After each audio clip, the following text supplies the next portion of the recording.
Dawn of a new day? Yeah, dawn of a new day. New Black Stars? New Black Stars. Different scripts? Same results? We are likely to see a different script. Same results? We might have the same result, but the script might be different in terms of performance. How? I look at this Brazilian friendly. I look at subsequently the other games that we would have to play in this friendly. Do you think that we are best suited to playing this kind of opponent, knowing very well in mind what could potentially await us at the World Cup? And if you look at the other teams fine-tuning all of their preparations towards the World Cup, do you think that, like this material time, this is the best team we could have probably faced? I think, the handlers of the Black Stars were looking at, yes, we'll be coming up against Uruguay, a South American side, very formidable in that state.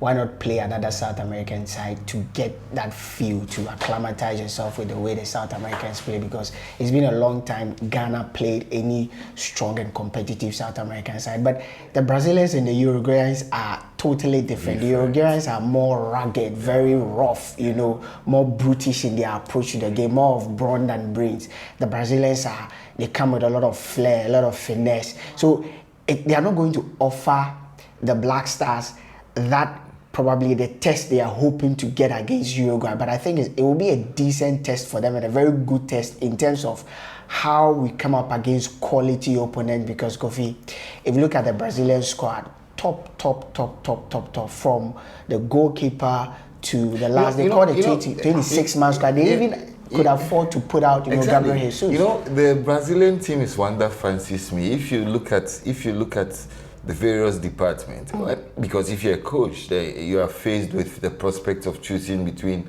an Ederson and an Alisson. And they have one beautiful Brazilian goalkeeper who plays in the domestic I'll get you the name. Yes, then you come to the defense. There is a plethora of quality defenders, from Marquinhos to Thiago Silva Militao, exactly. Winston Bremer of Juventus. The Brazilian team, like I said, is stuck with talent. But let's look at the Ghanaian team. No, but before we look at the Ghanaian team, how come the Brazilians always have it right?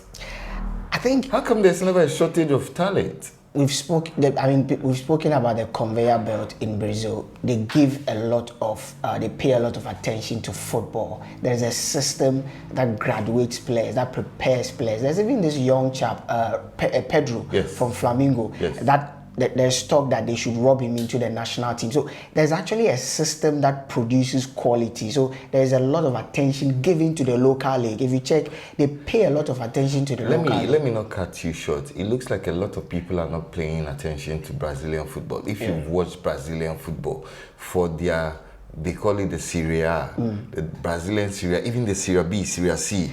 They get audiences of 80,000. I look at them and I'm like, really? Yeah, that's very true. Hello, Kotoko. that could be another story. But going into this game, the game is on Friday, 6 o'clock in the evening in France. The last time we played them was in England. I think Brazil won by a goal to 0. This is a total new Ghanaian team handled by Otto Addo. What's your take on this team? Well, I think this is a decent team. I look at elements of the Black Stars. I think that we should be more concerned about building a team that could challenge in the near future. I'm not really concerned about it now. I think that it would amount to a big surprise, probably another wonder of the world, if we are able to qualify out of this group in the World Cup. I think that we should go there for the experience, because if you look at the complexion of our team, we have a lot of players in that young belt, you understand? So and I've always told people in private and in public that I love the current handlers of the Black Stars. I think that if you look at the complexion of our team and you look at the people handling the Black Stars now, we are almost best suited for that kind of technical direction, because Otto Addo, he's famed for turning around the careers of a lot of young people.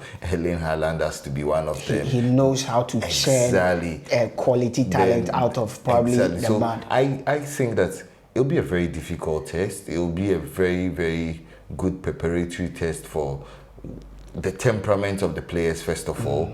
Then it will also give us an indication of what it is like we are likely to face, because Brazil is the #1 ranked country in the world. They are for me, they are the best team exactly, in the world and then they are one of the favorites in fact, the overwhelming favorites going into the World Cup. And so if you have Brazil playing against Brazil, I think that we need to look for the character of the team. We need to look at the attitude of the players. We need to look at the temperament of the players. These are things I'll be on the lookout for. I won't be so much interested in the results. I think that probably placing a lot of emphasis on the results has to be an overstating. I think that I would look at the fine details and where we take it from this point. Likewise, and you spoke about how Otto Addo will approach this game.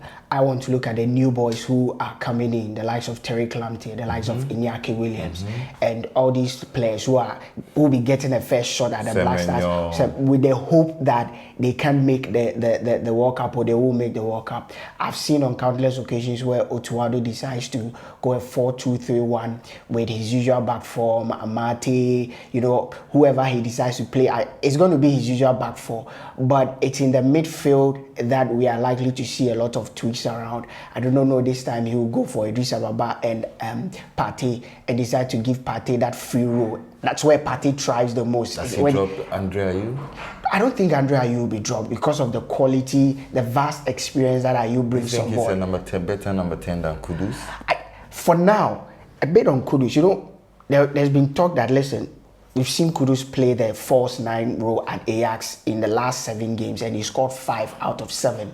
And he's not just scoring domestically; he's translated that form into you. Yes. Why don't you? We are struggling with getting goals. Why don't you decide to play Kudus in that false number 9 role? It's dependent on the coach. Maybe he feels that we have enough material, but I do not think that the strikers we have. Because we've been struggling for goals. I mean, if you watch Ghana's last 5 games, we've not won in our last 5 away games. Brazil, on the other hand, in their last 13 away games, they've won all of them. In their last 7 games, they've scored more than 20 goals. They are scoring for fun, whilst we are struggling to score. So if you have somebody in the shape of Kudus, who I feel has, in a way, is maturing and can play that role perfectly, why don't you slot Kudus in there and put Iñaki? I disagree, because listen, we talk about temperament, we talk about confidence. You don't throw Kudus in the deep end against Thiago Silva and Marquinhos. They'll crucify him. He's been playing against Van Dijk and some of the best defenders in the world. Come on, I think that if you put Kudus in that deep end against, well, I think that for me, you make some fantastic point, but I think that this is one thing I expect the coach to earn his money. Does he drop Andre Ayew? Does he play Kudus? Because obviously, yes, you talk about the experience of Andre Ayew, we talk about the little prodigy being Kudus. I mean, obviously he will go on and become the new number 10 for the Black Stars. But in instances we can have 2 number 10s in the Black Stars. I think Otto Addo should express himself tactically. Talking about Bruno Fernandes and Eriksen? Exactly. Yes, because I've seen that happen countless times. Yeah, so he should express himself tactically, because all we want is that he will be able to harness the best out of the materials we have. On that note, the new guy, Iñaki, are you expecting him to establish himself in this game? Well, I've never fancied him. That's being brutally honest. Why? I think he's a good player. He's an all-round good player, but he's a terrible finisher. And he's not good at finishing. Yes, but he plays very well. He can stretch defenses because of his pace. I think that even with Bilbao, they realize that his best position has to be playing on the wings, because he's talented enough to run at defenders and get the ball, the final ball in the 18 for the striker. I think that he will be a quality addition to the Black Stars, but he's definitely not our solution to that number 9 problem. I mean, we've all established that fact. We are having a problem. Afinajan couldn't even make the cut at Roma. They had to send him out. Well, I think it's good for his learning experience, because at Roma you have a lot of top-end quality players, but you need a kid to go out there, gone to Cremonese, go out there, learn your trade, battle it out week in, week out. That's where you get experience. He's only scoring even at Cremonese. That's fine. I mean, when you move to a new club, there's a lot of cultural shock. There's a lot of adaptation that needs to be done. And I think that I've seen Afenajan. I think that eventually he will be our number 9. Eventually he will be that player that occupies that trouble spot because he's good enough. He has all of the attributes to be a very good striker. So I'm tipping him to be in there. Before we check out, let me see if I can do my ideal, first 11 for the Brazilians. So I'm looking at Alisson, I'm looking at Marquinhos and Thiago Silva, be the 2 central defensive pairing. I'm looking at right fullback? I'm looking at what is Danilo from Juventus because they didn't call Dani Alves because they think he's not been playing well in Mexico. I'm looking at probably he filled in Alex Telles at left back. And Telles over Sandro? Maybe Sandro. And we are looking at the midfield pairing, the usual midfield, Casemiro and Fred in there, and the back 3. That front 4. A terrible, dangerous for Neymar. I'm looking at a possibility of playing Rafinha instead of Anthony. There's talk about playing Rodrigo through the middle because we've seen how well he's been doing at Real Madrid. So this starting 11 can tear any team apart. The Ghanaians, which of these players are you expecting to start? The likes of Kamaldeen, are you expecting him to start? Well, I'll be on the lookout for Tariq Lamptey. He will certainly start at right back. I'm expecting him to start at right back. Tariq Lamptey will start. Probably Tariq Lamptey, Baba Rahman. Yes. And Daniel Amati. I don't want to see that guy in the black. But he is the player that will play at left back. We may not like him, but he is the kind of player that will play at left back.